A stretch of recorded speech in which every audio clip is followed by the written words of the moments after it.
ఆస్ట్రేలియాలోని border Gavaskar series జరుగుతుండగానే అనూహ్యంగా retirement ప్రకటించాడు స్పిన్నర్ రవిచంద్రన్ అశ్విన్. ఈ వార్త విన్న క్రికెట్ విశ్లేషకులు సహా ఫ్యాన్స్ అవాక్కయ్యారు. ఈ స్పిన్ మాంత్రికుడు హఠాత్తుగా ఈ నిర్ణయం ఎందుకు తీసుకున్నాడా అని తర్జన భర్జనలు పడ్డారు. ఆస్ట్రేలియా ప్రెస్ మీట్ లో కూడా రిటైర్మెంట్ పై వివరణివ్వలేదు. తాజాగా అశ్వినే తన రిటైర్మెంట్ పై స్పందించాడు. ఓ మీడియా ఇంటర్వ్యూలో రిటైర్మెంట్ పై కీలక విషయాలు వెల్లడించాడు. తాను ఏ విషయాలను ఎక్కువగా పట్టుకొని సాగతీనని, జీవితంలో ఎన్నడూ అభద్రతా భావానికి గురికాలేదని అన్నాడు. ఈ రోజు నాదైంది, రేపు కూడా నా వద్దే ఉంటుందని నమ్మనని, ఈ ఆలోచన తీరే ఇన్నాళ్లు నా ఎదుగుదలకు కారణమైందని అన్నాడు.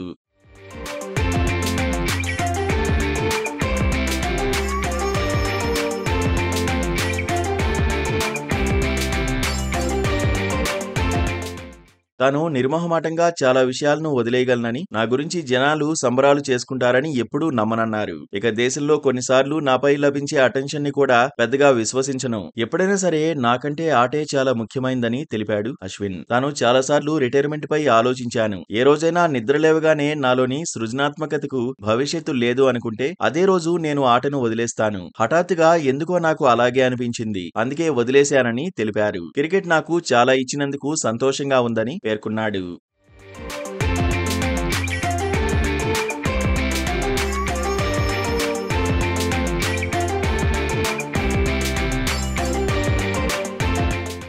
రవిచంద్రన్ అశ్విన్ కు ధోనీతో ఉన్న అనుబంధం ప్రత్యేకమైందని మరోసారి రుజువైంది. ఇతర కెప్టెన్ల కన్నా అతడు పూర్తిగా విభిన్నమైన వ్యక్తి అని అశ్విన్ పేర్కొన్నాడు. ధోనీ ప్రాథమిక విషయాలను బాగా అర్థం చేసుకుంటాడు, కానీ చాలా మంది కెప్టెన్లు వాటిని విస్మరిస్తారు. బౌలర్ కు బంతిస్తూ అవసరమైన ఫీల్డింగ్ ఏర్పాటు చేసుకోమని చెప్పడం అతని ప్రత్యేకత. కొన్నిసార్లు మా లూజ్ డెలివరీలకు బ్యాటర్లు పరుగులు సాధించినా అతను మమ్మల్ని ప్రోత్సహిస్తాడు, కానీ కట్ లేదా డ్రైవ్ ద్వారా కొత్త బ్యాటర్ పరుగులు చేస్తే మాత్రం వెంటనే నన్ను బౌలింగ్ నుంచి తప్పిస్తాడు. ఈ ప్రాథమికమైన అంశాలను చాలా మంది మిస్ అవుతారని అశ్విన్ తెలిపాడు. ధోనీ ఐపీఎల్లో తుషార్ దేశ్పాండే వంటి ఆటగాళ్లకు అవకాశాలిచ్చి వారి ప్రతిభను వెలికితీయడం తన ప్రత్యేకతని ఆయన కొనియాడారు.